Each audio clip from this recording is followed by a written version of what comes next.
Now that we have some practice finding the hypotheses for a two-sample t-test, let's look at the rest of the details for this test. We're going to use the phantoms framework again so that we remember and keep all of those details organized. So the P in phantoms is our parameter statement. We're working with two independent groups here. So what your statement is going to be is about the mean of one group versus the mean of the other group. H is your hypotheses, and we've looked at those, the left tail, right tail, two tail.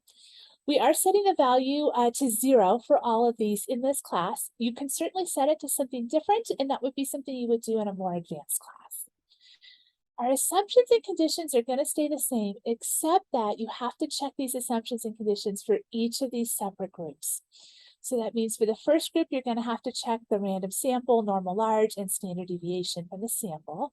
And then same thing with the second group. So that's a lot of work too, if you have to pull all of that out of the data set. So to help you along, I'm going to provide the normal probability plots, and then the sample mean, sample standard deviation, and then the sample size as well. Okay, so you'll just be responsible for filling in the details and making sure you have them, but I will have provided all that work for you to work off of. So if we have these two separate groups, so when we say they're two independent groups, I have one data value for everybody in the first group, and I have one data value for everybody in the second group. Okay, so when we have that, that's a two-sample t-test. We do have a test statistic here. Don't panic. I know it looks complicated. You will not calculate this by hand. You'll have two options. You can either use those Excel spreadsheet calculators that I have set up, and that'll give you your test statistic and p-value. Or there's something in the data analysis package that will do all of it for you as well, and it'll give you that test statistic and p-value. So I'll show you both of those ways, but don't panic. You will not be making that calculation by hand. As always, when you make a decision, if p is smaller than alpha, we do reject. If p is bigger, we do not reject the null.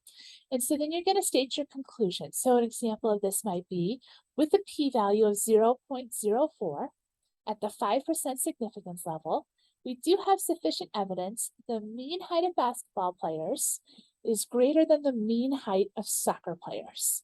Okay, so you got to use that word mean twice in there because you're talking about the mean of one group versus the mean of the other.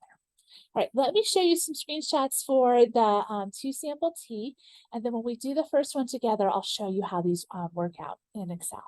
So if you're using the data analysis package, instead of choosing that regression option, you're going to go down to the two-sample assuming unequal variances, meaning the groups have different standard deviations. Okay, and once you highlight those two columns, like we've done with the residual plots and the normal probability plots, it'll give you an output that looks like this one here that's in the middle. So you'll see I've highlighted the test statistic, and then they give you the one-tail probability and the two-tail probability. So the left or right is going to be in that one-tail category, and they'll correctly pick the right one for you. And then if you're using the spreadsheet calculators that I built, it looks like the one on the right.